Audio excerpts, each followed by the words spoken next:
January 1945. Night settles over central Honshu. The winter air is still. Cities are darkened under blackout orders. Along Japan's coastline, radar stations hum softly, their operators scanning empty skies that have always given warning before danger arrived. For months, alarms have followed a pattern. Enemy aircraft appear at long range. Interceptors scramble. Searchlights sweep. The ritual is familiar. Then something breaks the rhythm. Far above the cloud ceiling, beyond the reach of existing radar screens, engines roll through the darkness, steady, distant, unannounced. No warning lights flash. No early signals appear. The sky remains officially clear. Minutes later, bombs begin to fall. Japanese officers rush to command rooms, staring at instruments that show nothing where destruction is unfolding in real time. Reports arrive from cities that were never supposed to be reachable. Not from this altitude, not from this distance.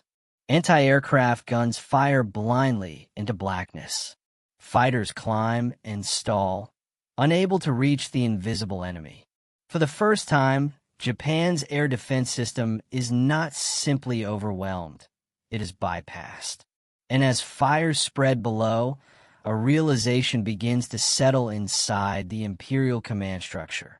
The war has entered a phase for which Japan was never prepared. By the end of 1943, the Second World War had entered a decisive phase. Across Europe, Allied forces were tightening their grip on Axis territory. In the Pacific, the balance of power had begun to tilt slowly, methodically, away from Imperial Japan. The change was not sudden. It was built island by island, runway by runway, across thousands of miles of ocean. Japan had entered the war with a clear strategic vision. Victory would come through rapid expansion, decisive naval battles, and the creation of a defensive perimeter so vast that any counterattack would bleed itself dry before reaching the home islands. Air defense doctrine reflected this belief. Enemy bombers, Japanese planners assumed, would be detected early, intercepted far from their targets, and destroyed by a combination of fighters and anti-aircraft fire. Early experience seemed to confirm this thinking. American bombers in 1942 and early 1943 struggled to reach Japan at all. The Doolittle raid, while psychologically shocking, had been a one-time gamble. Light bombers launched from carriers, unable to return. It proved morale could be shaken, but not that sustained bombing was possible. Japan's cities remained largely untouched. Industrial centers continued to function. The skies above Tokyo, Osaka, and Nagoya felt distant from the front lines. At the same time, American air power was undergoing a transformation. The United States Army Air Forces were no longer experimenting. They were committing fully to strategic bombing as a war-winning tool. In Europe, daylight bombing campaigns, costly and contested, were forcing Germany into a defensive struggle that drained pilots, fuel, and aircraft faster than they could be replaced. The lesson was clear. Air power could cripple an enemy long before ground forces arrived. But the Pacific presented a different problem. Distances were vast. Targets were isolated. Weather was unpredictable. Existing bombers lacked the range, altitude, and payload needed to strike Japan consistently from secure bases. Until that problem was solved, Japan's air defenses, imperfect but adequate, remained largely theoretical. Japanese military leadership understood this limitation and took comfort in it. Radar installations had been constructed along coastlines and near major cities. Though less advanced than Allied systems, they were considered sufficient to detect incoming formations. Fighter doctrine emphasized interception at medium altitudes, where most bombers were expected to fly. Anti-aircraft artillery was calibrated for known performance envelopes. Everything depended on advance warning. What Japan did not fully grasp was how quickly American technology was closing the distance. By mid-1943, the U.S. Navy's island-hopping campaign had begun punching holes through the Japanese defensive perimeter. The capture of key islands was no longer about territory alone. It was about airfields. Each new runway brought Japan closer to vulnerability. Each advance extended the reach of American bombers deeper into previously unreachable airspace. Still, Japanese intelligence assessments remained cautious rather than alarmed. Reports acknowledged the existence of a new American heavy bomber under development. Larger, faster, capable of longer ranges. But such projects had existed before. The assumption was that even if deployed, the aircraft would face the same constraints as earlier models. Limited numbers, predictable flight profiles, detectable approaches. No one anticipated a bomber designed not merely to reach Japan, but to operate above the very architecture of Japan's air defense system. As 1944 approached, Japanese planners continued refining defenses based on familiar threats. Radar operators trained to identify incoming formations at known distances. Fighter units practiced climbs to intercept altitudes they had always expected to face. The system was not invincible, but it was internally consistent. That consistency would soon become its greatest weakness. Because while Japan prepared to fight the next air battle it understood, the United States was preparing to fight one that would unfold beyond the edge of Japanese perception. High above, far beyond radar horizons, and from bases whose capture would quietly change the geometry of the war. And once those bases became operational, the warning time Japan depended on would begin to disappear. The aircraft that would shatter Japan's assumptions was conceived not as an evolution, but as a leap. The B-29 Superfortress was unlike any bomber that had come before it. Designed in 1940 and rushed into production under immense pressure, it embodied lessons learned from every limitation exposed earlier in the war. It was built for altitude, distance, and endurance. A machine meant to operate where interception would be difficult and warning time minimal. Pressurized crew compartments allowed it to fly above 30,000 feet for extended periods. Its Wright R-3350 engines delivered unprecedented power. Advanced navigation systems and bombing radar made it capable of operating at night, through cloud cover, and over vast stretches of ocean with a precision previously unattainable in the Pacific theater. Just as critically, it was built to fly farther than any Japanese planner believed practical. But technology alone meant nothing without geography. That geography changed dramatically in mid-1944. After brutal fighting, American forces captured Saipan in July, followed by Tinian and Guam in August. To Japanese leaders, these islands represented another painful contraction of the defensive perimeter. To American planners, they were something else entirely. Unsinkable aircraft carriers, close enough to Japan to make sustained strategic bombing possible. From the Marianas, the B-29 could reach Tokyo, Nagoya, Osaka, Kobe, and the industrial heart of Honshu, and return. Construction crews worked around the clock. Airfields on Tinian and Saipan were carved from coral and jungle at a scale never attempted before. Runways stretched long enough to handle fully loaded superfortresses. Fuel storage, maintenance depots, and command centers rose in weeks where none had existed. Japanese intelligence noted the buildup, but struggled to interpret its meaning. Reconnaissance flights were limited. Submarine reports were fragmentary. Radio intercepts hinted at something large, but not at the full scope of what was coming.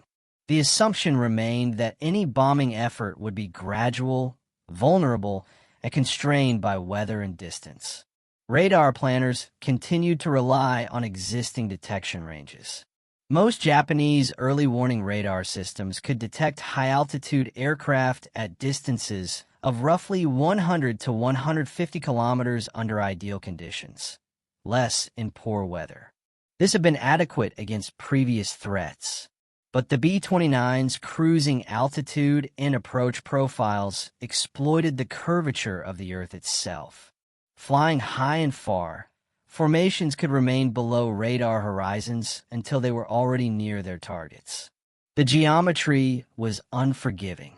By the time radar operators detected echoes, bombers were often too close for effective interception.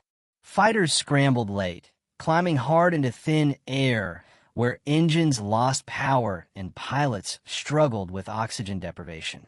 Anti-aircraft guns fired barges based on estimates rather than tracking data. On November 24, 1944, the new reality announced itself. That day, B-29s launched the first large-scale raid against Tokyo from the Marianas. Though the damage was limited, the implications were unmistakable. Japan had been struck not by carrier-based aircraft or isolated raids, but by heavy bombers operating from distant bases with impunity. 4 Japanese officers monitoring the operation. One detail stood out with chilling clarity. There had been no meaningful advance warning. The bombers had appeared where instruments said the sky was empty. Subsequent missions reinforced the pattern. Altitude, distance, and speed combined to compress reaction time to minutes. Each raid exposed the same flaw, not in bravery or resolve, but in the assumptions underpinning the entire air defense system. Japanese leadership responded with urgency but little clarity. Radar coverage was expanded where possible. Fighter units were repositioned. New interception tactics were discussed, but none could solve the fundamental problem. The enemy was now operating in a vertical and horizontal envelope Japan could not reliably monitor or contest. By early 1945, the question inside Imperial headquarters was no longer whether Japan could stop the B-29s. It was how long the country could endure a war in which the skies themselves had become untrustworthy. And as officers searched for answers, the experience of those first unannounced arrivals, engines heard before aircraft were seen, bombs falling before alarms sounded, would shape every decision that followed. The shock of the B-29's arrival was not measured only in bomb damage. It was felt in control rooms, radar huts, and command offices where officers confronted a threat that did not behave according to any known pattern. To understand why fear spread so quickly through Japan's air defense leadership, the event must be viewed from several overlapping angles. Japanese radar operators were trained to expect order. Blips would appear at predictable distances. Course, speed, and altitude could be estimated. Warnings would be passed up the chain. Fighters would launch. Even failure followed a familiar script. The B-29 disrupted that rhythm. Operators reported skies that remained blank until moments before bombing began. When echoes did appear, they were often weak or distorted, arriving too late to matter. For men whose role depended on early detection, the experience was deeply unsettling. They were not being overwhelmed, they were being bypassed. Post-war interviews and reports described confusion and disbelief. Some operators initially suspected equipment failure. Others assumed calibration errors. But repeated raids confirmed the truth. The system was functioning as designed. It was simply no longer sufficient. That realization carried a psychological weight far heavier than a single defeat, because it suggested that no amount of vigilance could restore control. Japanese radar technology lagged behind Allied systems, but the decisive factor was not quality alone. It was geometry. Radar detection depends on line of sight.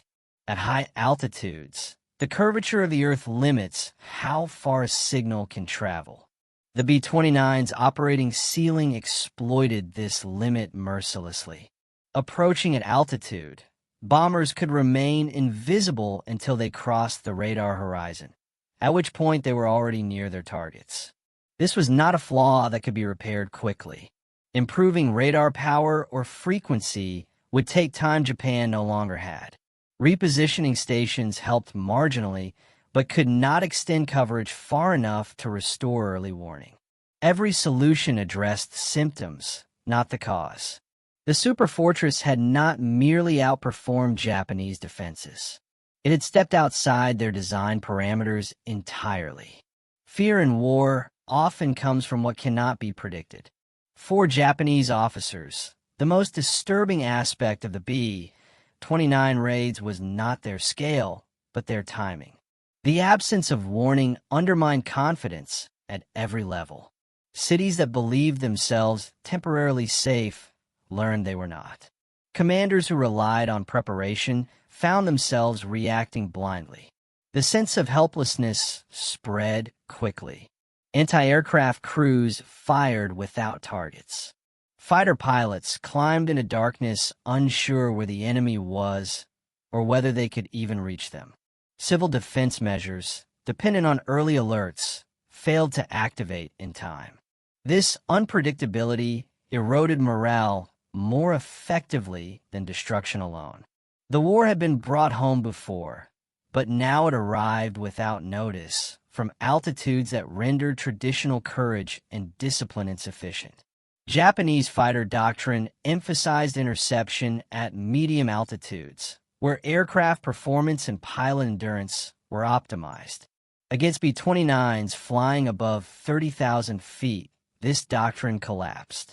Climbing to such altitudes took time no longer available. Engines lost power in thin air. Oxygen systems strained. Pilots arrived exhausted, if they arrived at all.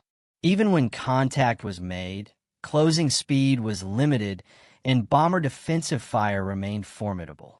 Some units experimented with ramming attacks. Others attempted head-on passes.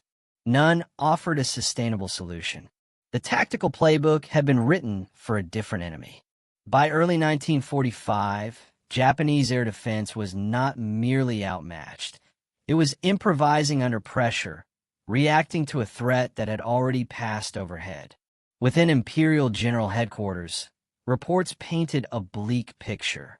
Officers acknowledged that the B-29 had introduced a strategic problem for which there was no immediate fix. Resources were limited. Fuel was scarce. Pilot training had been accelerated to the point of fragility. Yet the expectation remained that defenses must hold. This tension between recognition of the problem and inability to solve it produced a quiet dread. Commanders understood that every unannounced raid weakened not only infrastructure, but confidence in the state's ability to protect its people. The fear was not panic.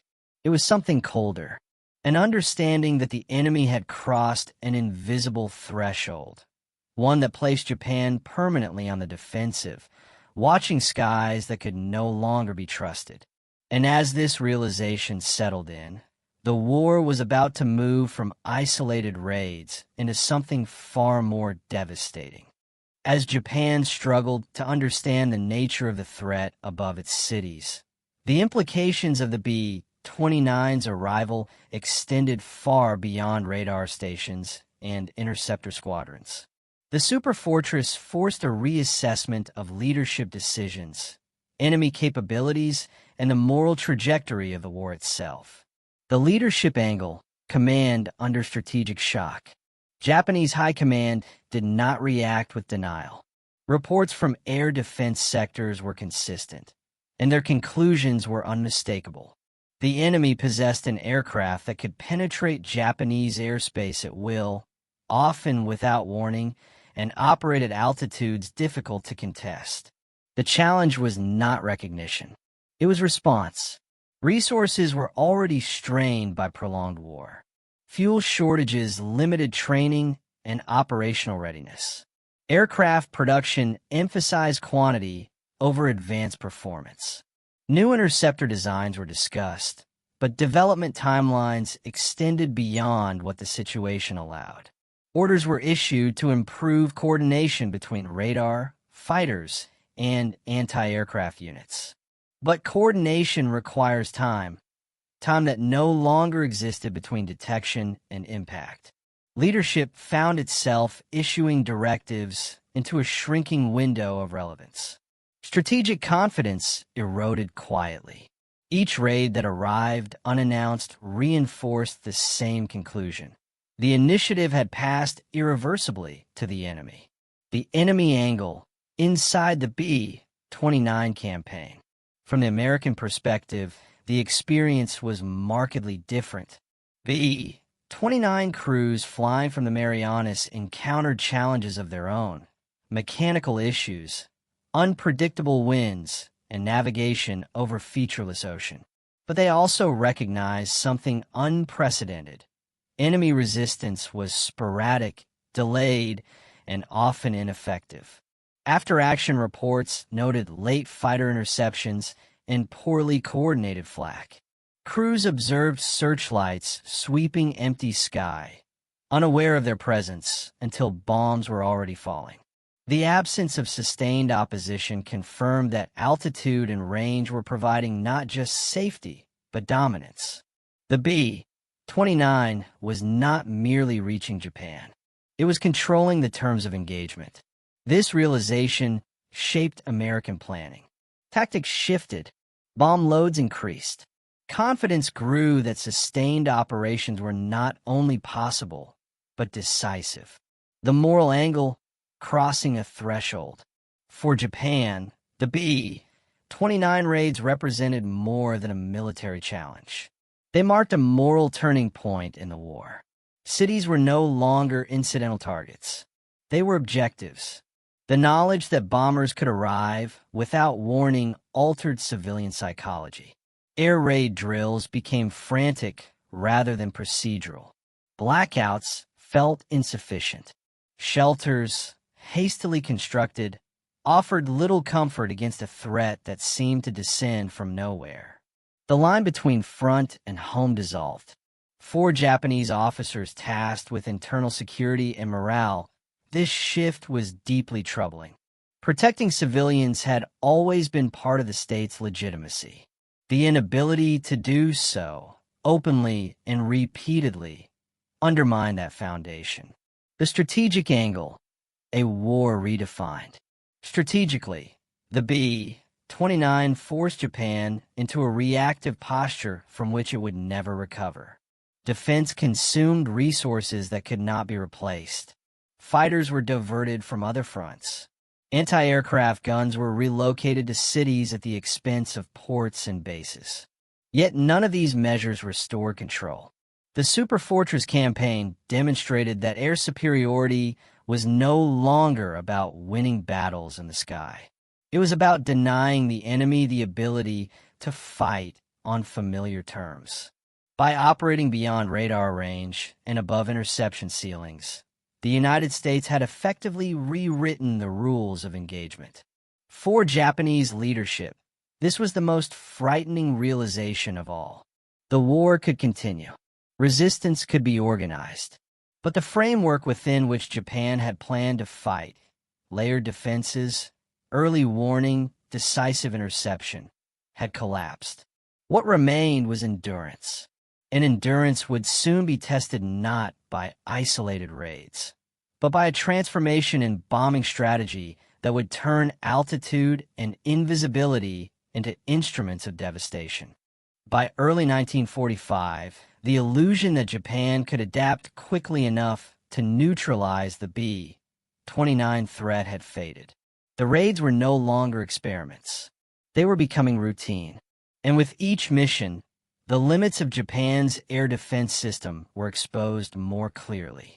At first, Japanese commanders hoped that experience alone might close the gap. Fighter units were placed on heightened alert. Pilots slept near their aircraft. Radar operators were ordered to report even uncertain contacts. Anti-aircraft batteries fired denser barges, attempting to fill altitude bands with steel rather than precision. But these measures addressed symptoms, not cause. The fundamental problem remained unchanged. The enemy was arriving too late to be stopped. On many nights, Alarms sounded only after bombs were already falling. Interceptors scrambled into skies where the bombers had already passed overhead. Pilots climbed desperately, engines straining, oxygen masks icing, only to glimpse contrails far above, unreachable, indifferent. Reports from air defense sectors became grimly repetitive. Enemy altitude exceeded interception ceiling. Radar contact intermittent or absent. Fighter engagement unsuccessful. For officers trained to believe that control of airspace was achievable through discipline and preparation, these reports carried a quiet terror. The system was not failing due to lack of effort. It was failing because the enemy had surpassed it. Then the nature of the bombing itself began to change. Early B-29 missions had focused on high-altitude precision bombing against industrial targets. Weather, jet stream winds, and bombing inaccuracies limited effectiveness. Damage was real, but not yet decisive. Japanese planners clung to this limitation as a source of cautious hope. That hope would not survive what came next. American commanders, led by Major General Curtis LeMay, reassessed the campaign. Data showed that Japanese air defenses were weakest at night. Fighter interception was poor. Radar coverage was inconsistent. And Japanese cities, built largely of wood and paper, were uniquely vulnerable to fire. The decision that followed was clinical, not emotional. Altitude would be reduced. Bomb loads would shift. Defensive armament would be adjusted. Speed and volume would replace precision.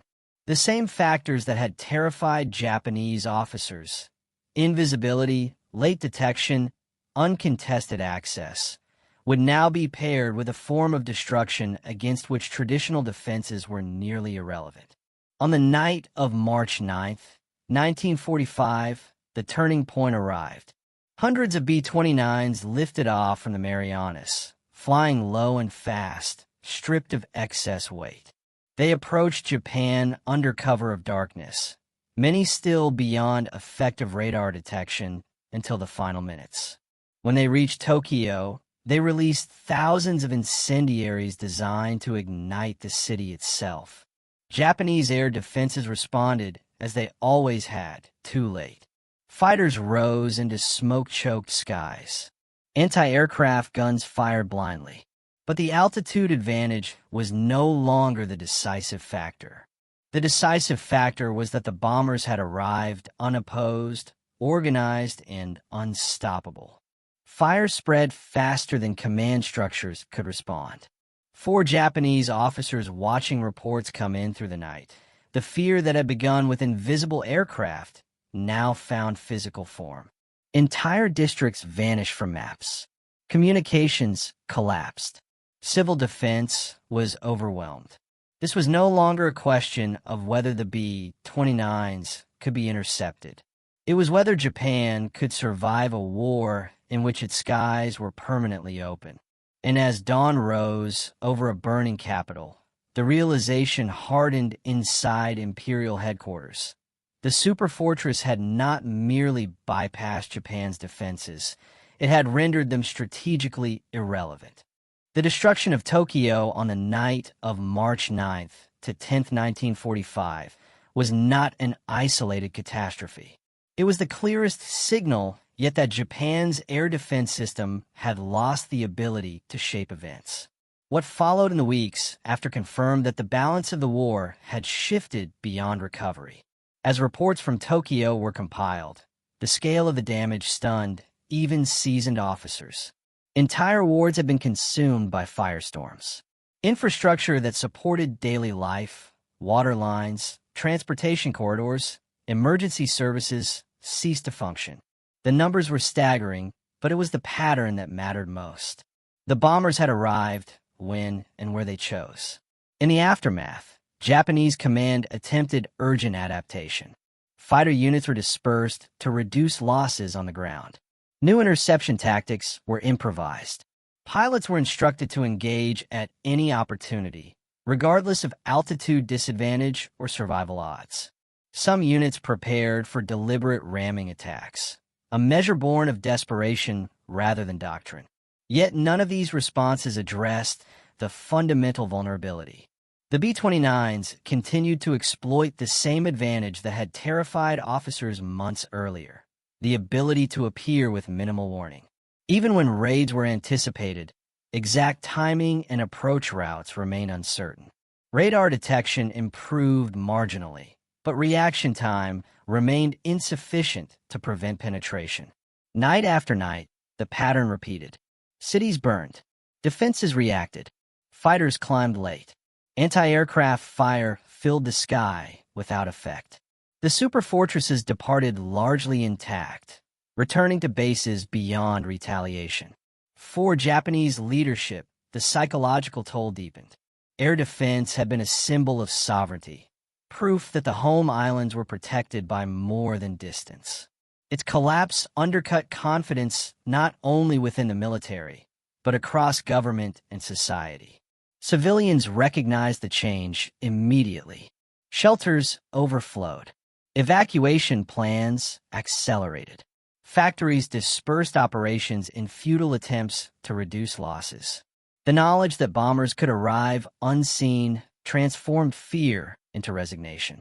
Meanwhile, American planners refined the campaign with increasing efficiency. With opposition limited, mission planning emphasized volume and persistence.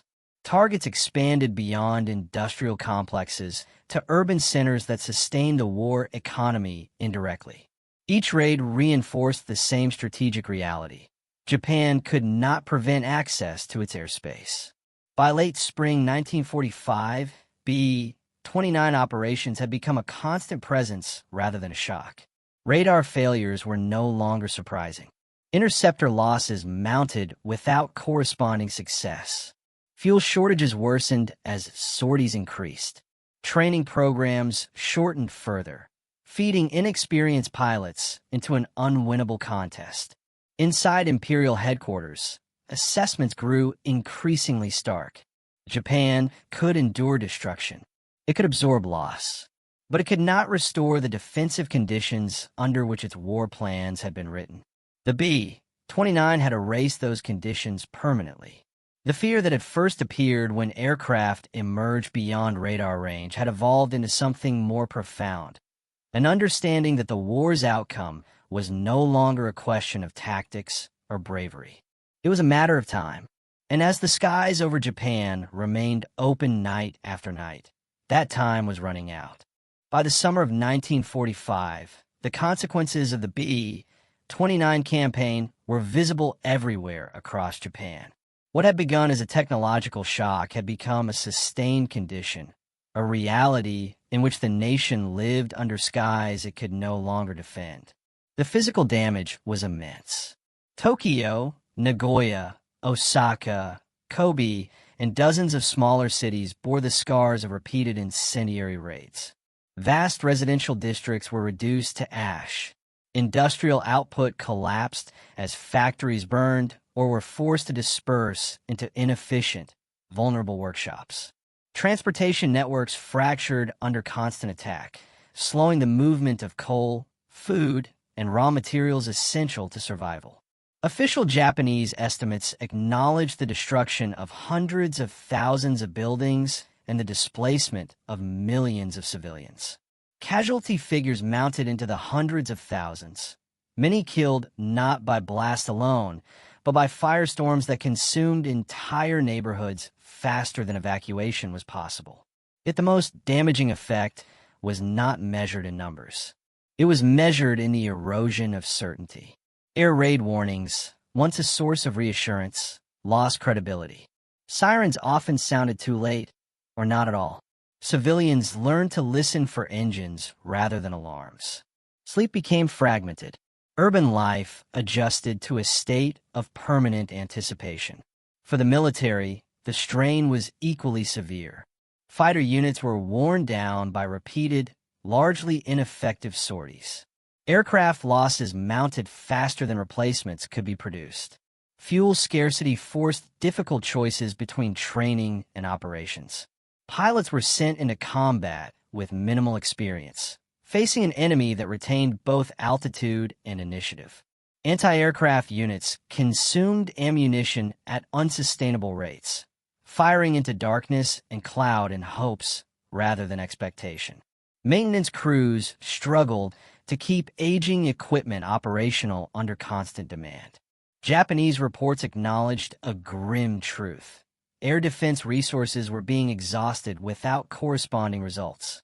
Within the government, confidence in existing strategies deteriorated further.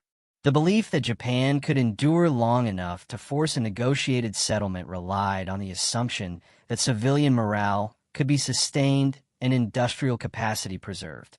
The B-29 campaign undermined both assumptions simultaneously. Cities were no longer centers of production. They were liabilities. Factories relocated to rural areas, sacrificing efficiency for concealment. Workers were dispersed. Output declined.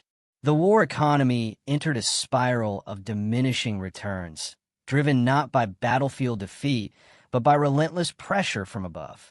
Foreign observers and post-war analyses would later note that Japan's leadership was acutely aware of this decline as it unfolded. Internal memoranda described air defense as insufficient against current enemy capabilities. Others warned that continued raids would render organized resistance increasingly difficult. Still, the bombing continued, not because Japan had failed to respond, but because no response could close the gap that had opened when the B-29 first appeared beyond radar range. The enemy did not need to defeat Japanese defenses. It only needed to bypass them consistently. By mid-1945, that bypass had become routine. And as the material consequences accumulated, burned cities, shattered infrastructure, exhausted defenders, the deeper impact took hold, a growing recognition within Japan's leadership that the nation's strategic position had been fundamentally altered, perhaps irreversibly. That recognition would soon influence decisions far beyond air defense planning. As the B-29 campaign wore on, its influence extended beyond destruction and into decision-making at the highest levels of the Japanese state. The erosion of air defense capability did not merely weaken cities. It reshaped strategic calculations about the war's future. By late June and July 1945, internal assessments increasingly acknowledged that Japan no longer possessed the means to protect its population centers. Air superiority had shifted so completely that the home islands existed in a condition of constant exposure. The skies were not contested. They were occupied at the enemy's discretion. This realization had profound psychological consequences. For civilian leadership, the inability to shield the population undermined confidence in continued resistance. Public morale, though resilient, showed signs of strain. Evacuations emptied cities of skilled labor. Food distribution faltered as transportation networks failed. The burden of survival grew heavier with each passing week.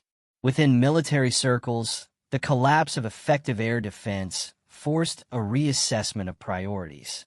Resources once allocated to interception were redirected toward desperate measures, reinforcing coastal defenses, preparing for an anticipated invasion, and conserving what little fuel remained. The implicit admission was clear: the skies could no longer be defended. The B-29's dominance also influenced Japan's diplomatic posture. Leaders understood that continued bombing would only intensify. There was no realistic prospect of reversing air superiority. Even if ground resistance remained fierce, the homeland would continue to suffer destruction on a scale that threatened societal collapse.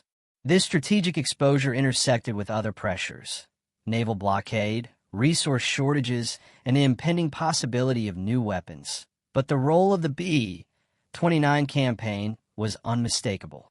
It had demonstrated that Japan's isolation was total, its vulnerability complete.